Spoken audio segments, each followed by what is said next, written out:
Ahoj lidičky, dneska si ukážeme, co jsem dostala ke svátku. Samozřejmě je to jenom svátek, takže jsem toho nedostala tak moc, jo, ale stejně si to ukážeme. Jsem dostala tohle jídlo, protože samozřejmě smrdím. Nádherně voní, jo. Tak jako další jsem dostala tyhle 4 slimy, jo. Jako jeden z nich stál asi 1 000 000. Nějaká hrozně hustá příchuť, jo, ale jako já jsem to vydala do záchodu, protože já mám dietu. Mám jen ty láhve od slimu, no, takže jako hrozný dárek. Další jsem dostala pár šperků, je vidět, že jich není jako vůbec hodně. Jeden může stát asi 1 000 000, jo, ale možná samozřejmě jedno. Jako další jsem dostala pár vapíků, jako není jich moc. A pro ty hejtry, no a cože mi je 12, mě to máma dovolila.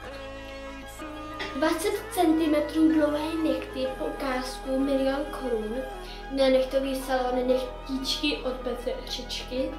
Jako už bych to potřebovala, ty nechty jsou už 2 týdny starý, takže jako nejmíň je to pro mě 3 dny, ale hold, mám těžký život.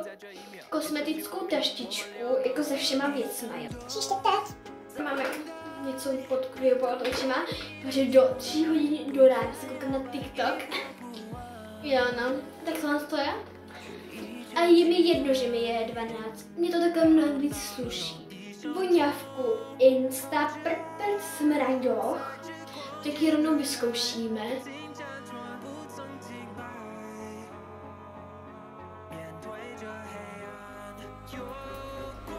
Jako vůbec to není cítit, jo? No voňavka, jako prvně stála 1 000 000, ale jako já jim nevěřím. Jako další jsem dostala extra voňavé svíčky. Jedna prý stála 1000, jako já jim zase nevěřím. Tyhle hodiny, no tak tady bezumně ukazuje, že je 62 na 45. Jako poslední jsem dostala samozřejmě žehličku na vlasy. Svátek je o drobnostech, to v počtu stálo asi 20 milionů, jako hrozně málo, no a jako hlavně nezávidíte, jo, hlavně nezávidíte. Děkuju. A já si to ještě mám něco vyřídit. Mami, jak to, že se dostala nový iPhone? Mám to těžký, já to vím, nový iPhone jsem nedostala, tak snad na můj druhý svátek. Ano, jmenuji se Terezy Marie Žovka Eliška Dříždělová 321, ano. Takže mám spoustu svátků a jako potřebuji ještě dalších 4 jmen, protože prostě potřebuji mít víc svátků, protože věcí mám vážně málo, takže jako nezávidíte, hlavně nezávidíte, jo, nezávidíte.